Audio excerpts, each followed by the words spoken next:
തുർക്കി മാലദ്വീപിന് കുറച്ച് ഡ്രോണുകൾ കൊടുത്തിരുന്നു. ബാറാക്ടർ ഡ്രോണുകൾ ഉണ്ടല്ലോ.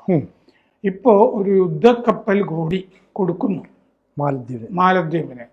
കാരണം എന്താണെന്ന് വെച്ച് കഴിഞ്ഞാൽ മുഹമ്മദ് മുയൂസു തുർക്കിയിൽ പോവുകയൊക്കെ ചെയ്തിരുന്നു. അങ്ങനെ ആണ് ഒരു യുദ്ധക്കപ്പൽ കൊടുക്കുക. അപ്പോൾ യുദ്ധക്കപ്പൽ മാത്രമല്ല, യുദ്ധക്കപ്പലിന് പറ്റിയ ഭടന്മാരുമൊക്കെ മാലദ്വീപിൽ പോകും. അപ്പോൾ അവിടുത്തെ സുരക്ഷാ കാര്യങ്ങളിലൊക്കെ തുർക്കി ചെറിയ തോതിൽ പിടിമുറുക്കുകയാണ്. അതാണ് ഭീഷണിയായിട്ട് വരുന്നത്. മാത്രമല്ല, ഇത് നമ്മൾ കാണുന്നത്, നമ്മൾ കഴിഞ്ഞ ദിവസം ഒരു ചർച്ച ചെയ്തിരുന്നതാണ് ജൂതന്മാരെ മാലദ്വീപിൽ അവർ വിലക്കി എന്നുള്ളത്.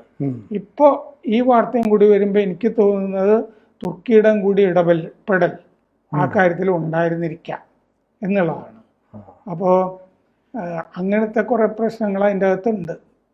പിന്നെ ഈ 6 തുർക്കി ഡ്രോണുകൾ ആണ് മാലദ്വീപിന് തുർക്കി കൊടുത്തിരുന്നത്.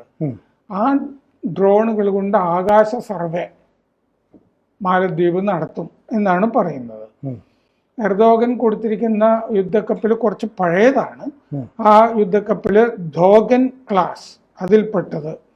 ഫാസ്റ്റ് അറ്റാക്ക് മിസൈൽ ബോട്ട്, മിസൈലൊക്കെ വഹിക്കുന്ന യുദ്ധക്കപ്പലാണ്. GCG വോൾക്കൻ P343 ഇതാണ് ഈ യുദ്ധക്കപ്പൽ.